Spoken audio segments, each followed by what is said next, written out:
Hello, my friends. This is Javier here with The Real Javier Novoa. If you like my material, please subscribe to my YouTube channel, and also we have a new Facebook group, The Real Javier Novoa, where we go more in depth into a lot of this material. Many live events and specials will be coming soon. So today, my friends, I want to go into a deep dive, or a little bit deeper dive. I never really know how long these videos are going to run because I'm speaking mainly from inspiration and experience here, but I want to go into a deeper dive regarding the concept of the emotional scale. It's probably the most important concept in our work because all of the processes and tools in our work are for the purpose of moving up that emotional scale. And we're going to talk about why and so on and so forth. First, I wanted to establish a groundwork as to why we go into these deep dives and as to why we go basically into the premises of the philosophy. Because to drive a car very well, you don't need to know exactly how a car operates. I can drive a car very well, but when I pop the hood, especially nowadays, I pretty much have no knowledge as to what's going on in there. I know I could learn, but I've never had the inclination to. But I still drive very well. So why do we need to go into this conceptual deep dive, especially being that I said in our introductory video that this channel is not simply for philosophical banter, this channel is for taking action? Well, we go into these deep dives for three reasons. And Marcus Aurelius talks about this in Meditations. In fact, it's why he wrote the book, Meditations, and these reminders to himself. Basically, I'm paraphrasing, of course, but he goes into three main reasons why we need to go into the premises of our propositions, the premises of what we believe. The first reason is that we want to keep it present in our mind. And therefore, knowing the reasons why something is true and knowing the background and explanation about a concept helps us to retain the concept because we have context. And of course, all of the motivational coaches talk about content and context. Is why it is useful to go to seminars and in which you're not learning much new material. That's why it's useful to watch my channel, in which you're probably not learning much new material. Everybody knows how to write things down. Everybody knows how to take a deep breath. And everybody knows that you should go after your goals, go towards your goals, and make it as stress-free as possible. Well, maybe not everybody knows that, but they will once they get this information. But so the first purpose, as we said, is to keep these present in mind. As Marcus Aurelius said, he wanted to keep these concepts present and fresh in his mind. Because we do forget the most simple concepts, the concepts that we think are obvious. Like, let's take a very simple concept, be nice to people. That's a concept that every spirituality shares, but it's a concept that we forget constantly and act as if we've never heard it. So, keeping these concepts fresh in our mind is one of the aims of learning the context behind the concept. The second reason, of course, is we have to constantly convince ourselves. You see, things that are not present before us all the time, or things that we simply take for granted, ideas that we simply take for granted, we can forget why we adopted those ideas. For example, a lot of people go on diets, but then they don't see immediate results and they get off the diets. And we can discuss that, whether that's useful and so on, but it's a simple example. So having the reasons why we're doing certain things in our mind and constantly revisiting that, or periodically revisiting those reasons, helps us to take the action. And that's, of course, the third reason why we're doing this and going into these deep dives, is to take action. All of these discussions and knowledge and concepts, principles, and so on, if we don't take action on them, is as if we don't know it. As a great spiritual coach once said, if you know something but do not act upon it, then you don't know it. And the purpose of this channel is taking massive action on these concepts so that we can leverage them and attain rapid success. So, what do I want to do this video on today? The emotional scale. I want to introduce the emotional scale. It was popularized by the great Abraham Hicks, speaking through Esther Hicks, whom I've had the privilege to attend many of her seminars and spoke with and interacted with. And basically, it is a line, and I will try to draw it here. And it comprises of various emotions. The lowest emotion being depression, and the highest emotion being love, happiness, and so on. Now, it's not necessary to memorize all of these 26 feelings that are on the scale, and there are about 26 of them. It is good to know them, and you can go to Google and look up Abraham Hicks emotional scale, and here's basically that scale, with happiness at the top and depression at the bottom. And when you look up that scale, you can see all the varying emotions, and there's a good reason for this. As we go further into this video, we'll discuss that knowing the emotion right above the emotion you're in will give you relief, and relief is a big part of this program. But at any rate, so we have this emotional scale. So this emotional scale is the key, because the key to getting everything you want in life is simply a feeling. It is going up this emotional scale and feeling better. Why is that? Well, in our previous videos, we've discussed quantum physics, and we've discussed the principle of quantum entanglement, that everything's related. And we've used that principle to dive deeper and to come to the conclusion that the only thing that exists, truly exists, is consciousness. Everything else is simply an image that's projected on the screen of consciousness. So there's no physical and non-physical. These are all distinctions that we have come up with through the ideas of our consciousness. Consciousness is the ultimate existence. What does that mean? That means that the levers here in this reality are not physical. They're non-physical. And the way that we describe non-physical energy is vibration. So, for the context of the dichotomy in which we live in this physical illusion, living in this physical illusion, and in this program, we are here basically to do better in this physical illusion. After all, we did choose to come here, and so we're trying to get better in this physical illusion and to improve in this physical illusion. But for practical purposes, in the physicality, we can divide things into physical and non-physical. Non-physical is vibrational. Now, the way we perceive physical things is through our senses, even though that too is vibrational. For example, the eyes translate things that can be seen. The nose translates things that can be perceived by the sense of smell, and so on and so forth. Touch, things that can be felt. But there really is nothing out there. As the great John Wheeler said, there's no out there. But for the purposes of the illusion, our senses perceive things physical. So what is that sixth sense? The sense that perceives things non-physical. That is emotion. The only way that we can sense vibration, being that we cannot sense them through any of our physical senses, is emotion. And emotion, of course, has a physical and a non-physical component, of course, for the point of view of the illusion.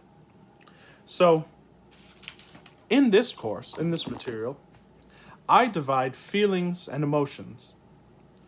How can we depict that? Well, when you have a thought, it then triggers a physical reaction in the body, a neurochemical reaction. And this reaction is physical.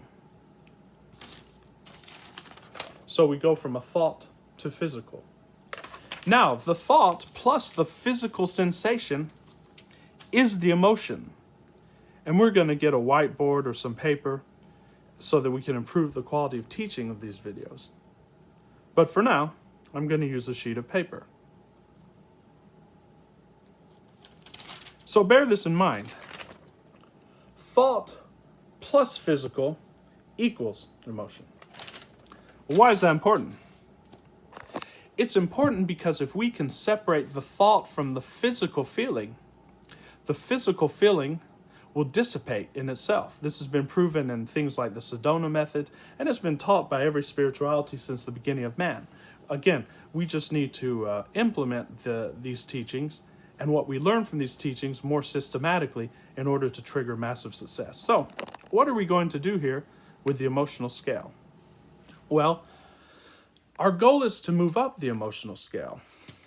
But the point is that beginning working with this emotional scale, we have to realize that there's another concept in the loop from physics called momentum. There's a midpoint in this scale that we can call 10. This midpoint sits right above boredom and right below, say, optimism or hopefulness. This 10, people call it contentment, people call it satisfaction. I can call it neutral, and this is basically the feeling that you get when you're in alpha state or meditation. When you get to that point above that 10 line, above the number 10, the momentum carries you up without you having to make much effort. So when you get contentment, you have a spiraling momentum up, and it can take you all the way to happiness and love. When you're below that point in the scale, when you're below the number 10, there is a momentum which pulls you down. So number 10 is boredom. When you get to boredom, unless you take some action, some psychological action to get yourself up, you will be pulled down. And it's that momentum that we're working against as we're trying to move up the emotional scale.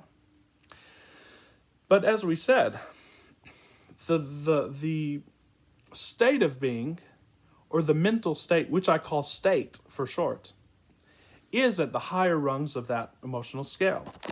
I'm going to indicate where that is. It's at about right here.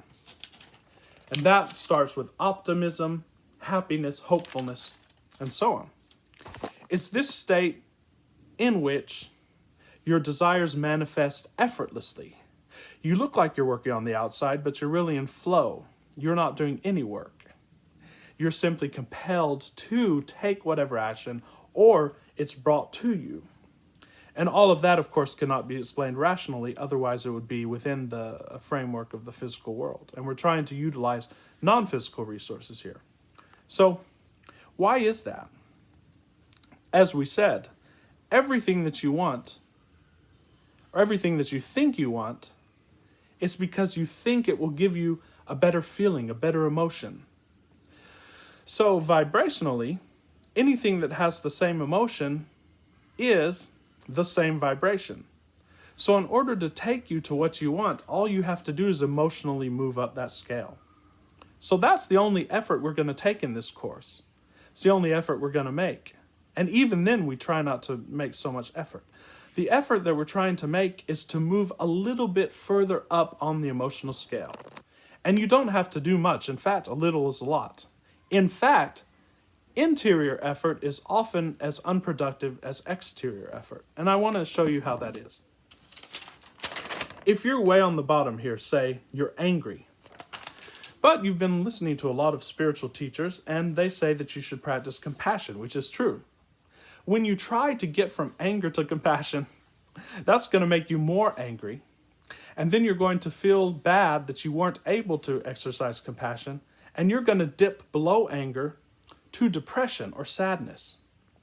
And then you're not going to be able to get out of that until you either go to sleep or you put your mind on something else. And that's another beauty of this, is that nature itself is contrived to bring you up that emotional scale when you least expect it. That's why I'm a reverse paranoid, as some great coaches have talked about. I always believe that the universe is conspiring for my best interest as opposed to my worst interest. So anyway, what can you do? Well, the easiest thing to do is to take your mind off the subject completely. And we'll show you why this works, because once you take your mind off the subject and you even get up to boredom or contentment, then the flow is going to take you up that scale, and then you're going to be in the same emotional vicinity as what you want, and then what you want will appear.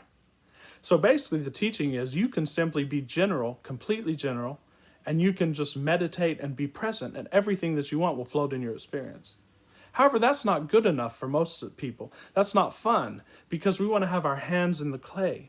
We want to feel as if we're in the driver's seat. And that's true, because that's why we came to this experience. So other tools can help us have a more deliberate impact upon that. And the more advanced that we get in these technologies and in these techniques, we can become more deliberate. So the first step to this is what Abraham Hicks talks about, moving up the emotional scale. So if you're down here at depression, anger is higher on the emotional scale. Any emotion that gives you more power is higher on the emotional scale. You just don't want to stay there. But society's not going to tell you that because they don't want a bunch of angry, vengeful people walking around. But if you're in depression, try to get to anger. It'll be easier to get to anger. You can start saying, that person is, I can't believe they did that to me and so forth. And at least that would be better than depression. Then you can move up from anger to worry. You can say, I'm just worried that this is going to keep happening and so on and so forth. Then you can move up from worry to overwhelmment. Well, I'm not really worried, but I'm overwhelmed because I know that if this comes to pass, I'll have to do a lot of work. Then you can move to overwhelm to boredom or pessimism. This is Stoic pessimism, which we can talk about, which we will talk about in other videos, where you can say, well, the 3D world or the material world is just like this. It follows a certain cause and effect, and so on and so forth, and I just have to expect this. Then you can go to contentment. Well, things are not really that bad. I'm pretty content where I am. I have food, I have shelter, and before you know it, you'll be guided naturally towards other things that will get you higher on that emotional scale. And this is an indirect method, as we talked about before, because you're not trying to attack the problem directly. Now, in business, we want to attack problems directly.